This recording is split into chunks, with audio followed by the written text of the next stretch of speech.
Welcome to the Clarity Advisor Show, where you'll learn how to grow your team today. Join Ken Trupke and his guests as they discuss what works and doesn't work to grow your team in today's world. And now, your host, Ken Trupke. Hello, and welcome to the Clarity Advisor Show. Working on cross-functional teams in large global corporations is very different from working in small business. And my guest today has experience doing both. Kelly Plawinski is well-versed in finance, operations, and has experience working with engineering, IT, data analytics, manufacturing, marketing, and banking operations.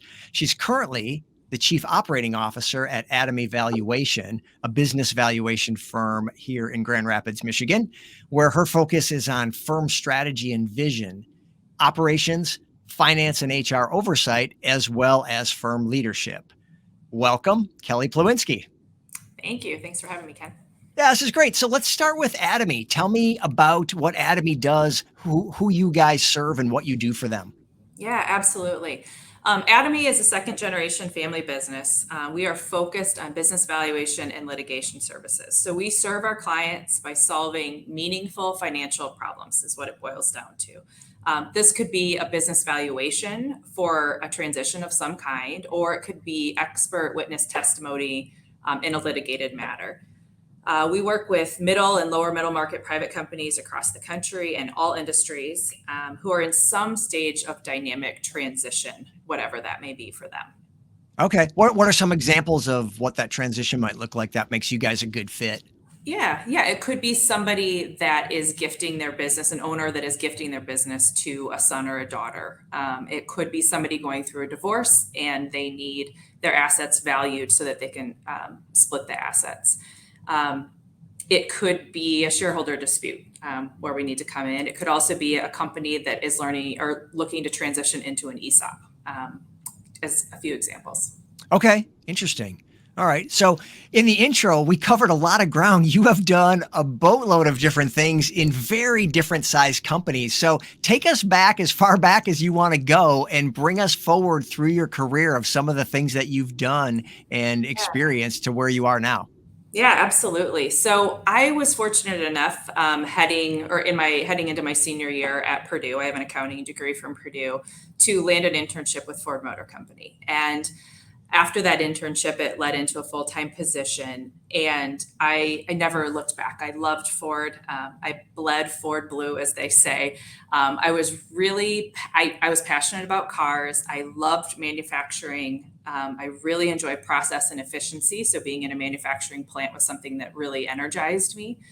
And the reason I have such a varied background is because Ford really values their finance professionals as generalists who can see the entire picture of the business so we can become better strategic partners.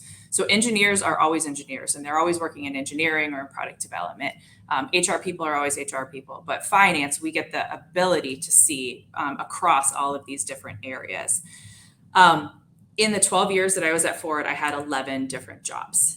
So just as I would start to get comfortable somewhere, they would send me off to the next thing, which was always fun and challenging for sure. Sure. Doing that, though, really taught me how to learn really quickly. It taught me how to ask questions, lots of questions. And it taught me to always say what was on my mind so we could get to the point quickly and I could learn what I needed to know quickly. The auto industry is a very fast-paced industry. So without those attributes of like learning quickly, asking questions, it could be easy to be left behind. I learned to improve process and I really loved that. I did a lot of that at Ford. I gained the trust of a lot of cross-functional colleagues and really, really enjoyed my time there. So that's kind of the beginning of my career. And then it turned into the first 12 years of my career, but really enjoyed my time. But then after 12 years, my husband worked at Ford as well. We decided it was time for a change for our family. We had 2 young boys. We had very big jobs. They were global jobs. And we really a lot of time was being taken away from us and our family and our boys. And so we decided to take a step back. We set our sights on West Michigan because we love vacationing here in West Michigan. And we each ended up at smaller family-owned businesses, which has been really, really fantastic. Okay. That's great. That's a great story. So you guys were living in, for people who aren't familiar with Michigan geography like we are. Yeah. So Detroit's way over on the east side of the state, Yes. and it's a Yep. very, very different culture than West Yes. Michigan, right? Very different. Yeah. And It's so, yeah, very it's a, like work first, family second on the east side, which is the opposite of the west side. yeah, absolutely. Okay. So you found Adamy and started working with them. And did you start out as the COO, or did you have other positions and work your way up into that? Yeah, it's interesting.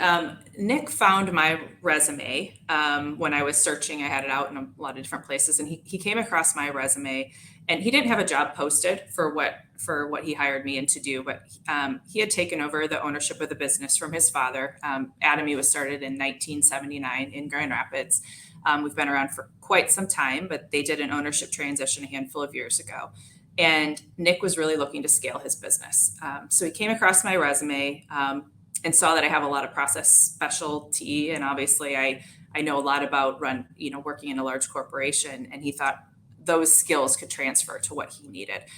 He hired me in as the director of business transformation, and just with the job of really helping him build a foundation that we could grow the business on, which is what we've been doing. So no, I wasn't hired into that role, but really I was hired in as a strategic person to help him lead the business. Yeah, that's so great. And I know Nick, and knowing his desire and vision for a bigger scaled company as a second generation is great. And to have the wisdom really and the insight to know to have that right hand person like you to help him do that is just, that's such a great move. So, and you're obviously the right person to do that. So besides being COO now, you're also the integrator, which is an entrepreneurial operating system, EOS term. We have integrators and visionaries. So tell us a little bit about what the role of that integrator is and what you do and how that's maybe a little different than just the COO. And, just talk about, how you split that and what that means. Yeah. And I see the role as the same. So COO, integrator, a lot of times those two terms and those two positions or titles are used together. Really, the integrator is the doer. It's the person who takes the dreams of the visionary, which is Nick. Usually it's a founder or an owner or CEO that it really thinks big picture, and they have these great dreams or visions or aspirations. And we as the integrators are here to help make that happen. Nick, he's amazing at what he does. He's an expert in his field. He has a great vision for where he wants to take the company, but he really did recognize, to your point, Ken, that he needed something to help him, or someone to help him make that happen and make those ideas become reality. What EOS teaches is that if you have a really good integrator, my role, paired with a really good visionary, it equates to, they use the term rocket fuel. And if you don't have that, a lot of CEOs and founders and visionaries, they have great ideas, but they're kind of sporadic in how they try to accomplish them, or the shiny object syndrome we say too, where they see a shiny object and run for it for a few months and then change their mind, and the team is left trying to figure out what's up and what's down. And Nick recognized that wasn't his highest and best use, another EOS term we use, and he really needed somebody like me who, I don't do client work. I'm one of the only people at our firm that doesn't do valuations and doesn't do client work, but I am focused on the business 100% of my time. Okay. And how long have you guys been officially, if you define it even that way, how long have you been officially doing EOS and you've been officially on that path? Yeah, we 3.5 years. So we kicked off EOS with our team in the fall of 2019, right before COVID happened. The timing was great. I think we would have done well and we would have fared fine through COVID without EOS, but EOS really gave us the structure to fare COVID in a very positive way. I didn't have to worry about how to run the business. I just had to worry about making big decisions during COVID. So yeah, 3.5 years, and it's been wonderful. We dove in 100% fully as soon as we decided to make the jump to EOS. We hired an implementer, which there is cost associated with that, but based on my research, the companies that go that route and hire an implementer and really dive in 100% are the ones that see the benefits most quickly. And that's what we were looking for. Yeah, it's all about ROI for sure, return on the investment. And yes, there's money. It's not an expense though. It's not expensive to bring that person in. It's an investment that's going to allow you to get your return faster, bigger, better. Absolutely. Yeah. Mhm. So you said make some big decisions. I'm curious if you have some examples of some of those big decisions Well, during that COVID era. yeah, just thinking about COVID, there were decisions that Nick and I had to make that I never thought would ever be something I would have to even consider, right? Of do we send everybody home? Of course, in the end, we had to because that was the mandate. It was the right thing to do. But never having to consider my entire team working remote at a drop of a hat or overnight, and we were able to do it just fine. We had the technology. We didn't miss a beat. Decisions about, are we going to bring people back into the office? Are they going to wear masks? Are we going to take people's temperatures? Like, never in a finance role did I ever think I'd be taking my employees' temperature, not taking them, but having them take their temperatures coming into work. A lot of decisions around remote work and hybrid as we're coming back, almost, coming back from COVID has been harder than, the rip the Band-Aid off that was the beginning of COVID. So, yeah, a lot of big decisions, just and paying attention to what was going on with the government and all the different regulations and guidelines that were out there. US provided us the infrastructure to be able to have those conversations and keep a pulse on everything and make sure we were talking on a very regular basis. Yeah, there were a lot of, like you say, a lot of decisions to be made. It does feel, I think now looking back, like almost easier at the time, even though obviously it didn't feel easy at the time, but because it was just like really urgent and somewhat black and white. The decisions that you had to make were clear what the two choices were. It wasn't like, well, what are the options? They're like, look, these are the options. You just need to make a decision, and they're pretty time sensitive. So it was very boom, boom, boom, boom, boom. Whereas now, yeah, we've got a little bit of the leisure of making longer term thoughtful decisions, but there's a lot more choices now. Is it everybody in the office, nobody in the office, part-time? What's this like? Just as one example, just the remote work, like how do we even think about that? And what are the benefits and the detriments of that? And I've suggested to folks talking about this that we don't really know, we don't have good data because we don't know what this is going to look like. What's the effect of making the choice we make one way or the other 10 years from now?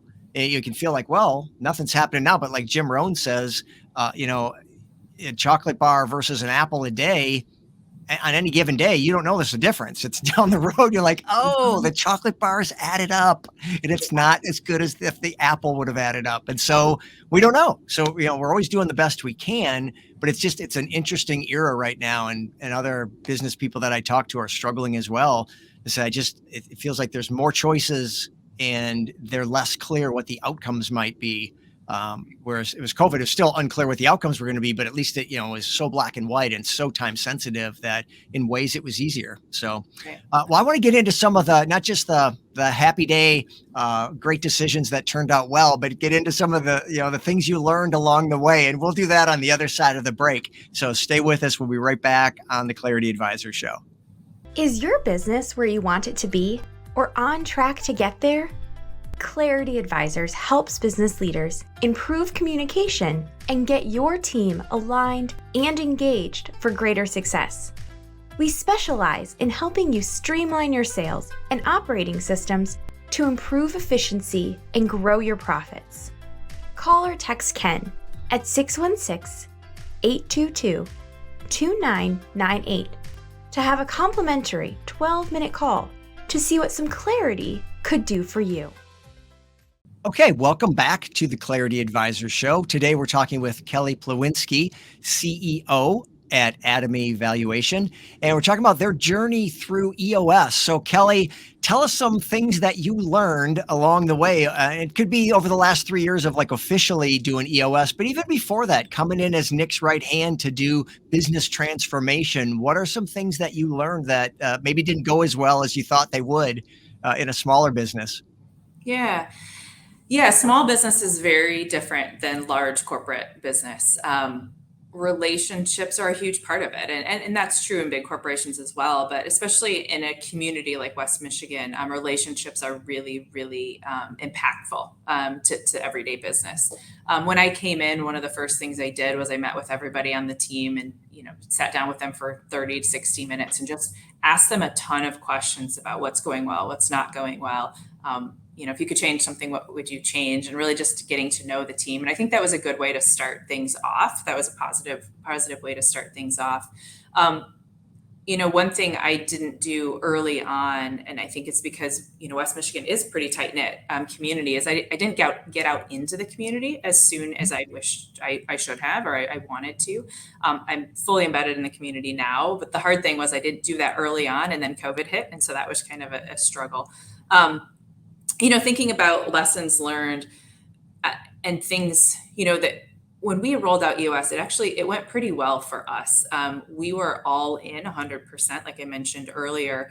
And I think that was a big part of our success. I have a lot of peers, and I'm in quite a few different peer groups. I find a lot of value in those, that maybe they dabbled in it or didn't jump in all the way. And the negative repercussions of that is the team isn't fully aligned or doesn't fully trust the leadership team because they're not fully bought in. And we did that. And I'm very thankful that we did that. Looking back, obviously, there's a question at the time of, should we just dabble in this, see if it works, kind of try it out.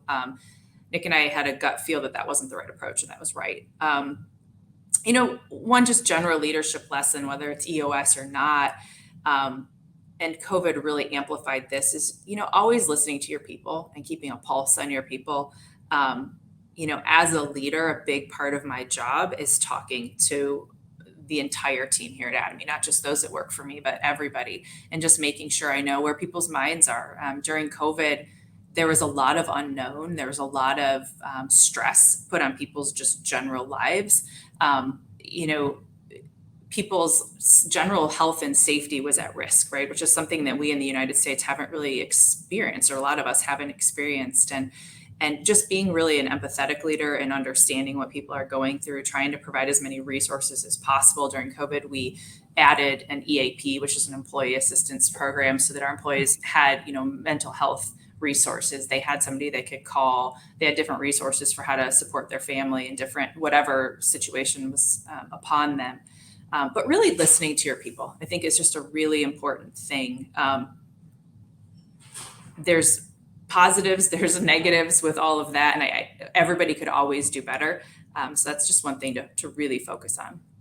Yeah, absolutely. So speaking of relationships and people, I love that you recognize that you need to spend time with the entire team. By the way, how big is the team roughly? Yeah, we have approximately 20 people. Okay. Most of which are here in Grand Rapids, but we do have some people in Florida, Texas, and Chicago.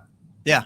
And so you can literally know everybody pretty well, because it's a fairly small team. But it's just, regardless of the size of the team, it's so important that everybody feel connected, especially to leadership. And so to be able to recognize that you personally, as one of the leaders, need to be in touch directly with everybody, I think is so important. And you're right, it's so valuable. It just makes such a difference in people's buy-in. And because people, my experience anyways, they don't necessarily resist if they understand why. Why is always the question that it seems like as leaders, we forget to answer the why question. Like, well, it's clear in my head, this is what we're doing. You just need to know what we're doing. You don't need to know why. No, they do, because when they know why, they just buy in so much more than when they don't know why. And you can eliminate a lot of the inherent resistance by just upfront answering that question, and upfront, being a person that they feel can approach to ask that question if you're not addressing it. So, and that brings up it makes me remember back during COVID and how important communication was. And, almost there's no such thing as over communication is what I learned. And I think that was a good lesson learned of sometimes, because we weren't in person all the time and we were used to being in person. Sometimes a lot of times I would communicate via email, because it would need to be via email. And it would be an email that I would spend a lot of time writing and thinking about, is this the right messaging or the right wording? And then sending it out, only for it to be received in a way that I didn't anticipate, or I didn't expect, or I didn't intend. And then you have to kind of have, not really damage control, because it wasn't bad, but hey, that came across the wrong way. That is not what I meant. Let's all get on the phone or get on a Teams call or Zoom or whatever and have the conversation. But communication, COVID was a crash course in how to handle communication well with your team and really over communicate, even when we didn't have all the answers and people wanted answers. Communicating, hey, we don't know, and this is what we're doing right now, but we don't know. The other thing we made sure we over communicated to our team was that we were in a really strong cash position, so people didn't have to worry about their jobs in addition to their health and safety. So we made sure we were really clear with the team at the time around that. Yeah, that's so important. I just agree 100% that it's the communication, the over communication. And I love that you had to go to some synchronous communication versus the asynchronous of email. No matter how much we think this can't be misinterpreted, somehow it always seems to get misinterpreted. And so being on the phone just makes such a big difference, or Teams or Zoom or whatever. But being real time with someone that you can see their expressions or hear it in their voice, and you get a chance to quickly pivot or adjust or clarify if there's a misunderstanding versus the email. That's so good. So speaking of people, attracting and retaining the talent that you need to run your business is a big topic these days. How are you addressing that with your team? Yeah, no, it really is. It's kind of the name of the game right now across the board for everybody. Right now, it's all about culture and flexibility, and just providing a culture that people want to be a part of. I think employees have a lot of choice right now, given where our economy and the market is. They have a lot of choice. They are not afraid to execute that choice. Back at Ford, we had a lot of what we termed lifers, people that would be at Ford for 20 to 40 years, right, for their entire career. And it never crossed their mind to try something different. Nowadays, people are questioning every 2 to 3 years, every 18 months of, is this where I want to be? Is there something greener on the other side? And so making sure that we are providing a culture that people want to be a part of, a culture that people enjoy. We work hard. The work is rewarding. We train our people. That is really a big part of it. And the flexibility. I'm all for providing flexibility. When I was at Ford, after I had my our two children, I went back to work 80%. So I worked 4 days a week. I still probably worked more than 80%, but I at least was home once a week with my kids. And that flexibility was so important to me. I really like that our society is opening up to that more. One thing that we do at Adamy that's maybe different than some in our industry is we really focus a ton on training when we bring people in right away. A lot of time it's trial by fire, where they push people off the deep end, churn and burn. That is not who we are. We want to train people starting day one for a handful of weeks so that they can get their feet under them and they're not just thrown into something. I feel like as leaders, we owe that to our people to really give them the best leg up that we can. We invest time, our people's time in spending time training. We invest in different resources. We have started investing in external training programs as well. And I think that's helped us from a recruiting perspective. Typically, when we post jobs, we're getting a ton of qualified candidates, which is great. It's hard work to sort through all of those and do all of the interviews. But I think it's working really well for us right now. Yeah, that's great. I think you're right on. Again, that it's investing in the team and listening to them, being flexible around their ideas, and making sure that they know that you're committing to them so that they don't feel like they need to poke their head up every 18 months and look around, because that's definitely the market right now. Everybody's kind of rethinking their life and their career, it seems like. And if you don't make it feel like the right place for them, they're going to think about going somewhere else. So I know you recently presented at the West Michigan CEO Summit, which was pretty cool. So tell me some of the lessons that you shared there. Yeah. So the focus of the CEO Summit this year was resilience. And I thought it was a great, well-timed theme, right? We've all come out of COVID now. Things are seeming much more normal. And if we look back, we were all really resilient over the last 3 years. There were a ton of Spectrum Health people or Corewell Health people in the audience and in the room, and we all recognized them as probably the most resilient out of all of us. But business leaders had to be really resilient as well. I spoke to earlier, we had to make a lot of decisions we didn't think we'd have to make. We had to make decisions or guide a team when there was a ton of uncertainty and choppy water. So what I shared was resilience. To me, it's really being a calm and confident leader. As a leader, you have to remain calm. You have to at least have the presence of being calm. You might not be calm on the inside or in your mind, but to the team, you have to be calm, because if you're not calm, there's no way they can be calm.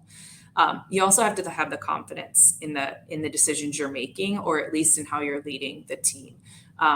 without that, I don't think you're set up well for being resilient. One of the questions that Scott Patchen, who was leading the segment that I was part of, asked was, what's a story from when you were kind of younger or coming up in your career that led to your resilience and who you are as a leader? And it took me a while to think back to it, but I did think back, and I thought of a story that when I was, my very first job out of college was, or at Ford, was working in a manufacturing plant. So I was at a pretty old school union plant in a suburb of Detroit, a young female, and I would walk on the plant floor quite often. I needed to do that. And one day I was catcalled by somebody on the line working on the engine line. And, obviously it's an uncomfortable situation and experience. And in the moment, I didn't think too much about it, and I haven't since, but I decided to speak up, and I said something to one of the area managers. I had really good relationships with them because I provided data to them on a daily basis. And I spoke up and I told him what happened. And he did something about it. It never happened again. I think he spoke to the people. It wasn't a big thing, but he did something about it.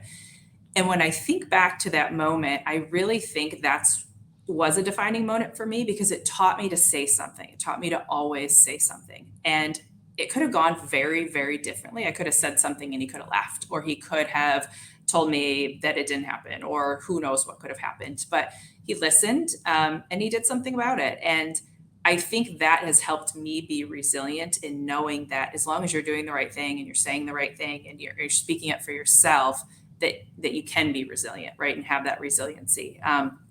And I was able to walk that line and nothing ever happened again. And so I think that was kind of a defining moment for myself early in my career.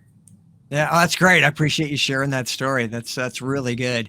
So I know that you're a reader and a learner, constantly growing yourself. You need to be if you're going to lead a team. So what are some things that you've been consuming lately, or some favorite book recommendations maybe, but podcasts, audiobooks, however you're taking in content?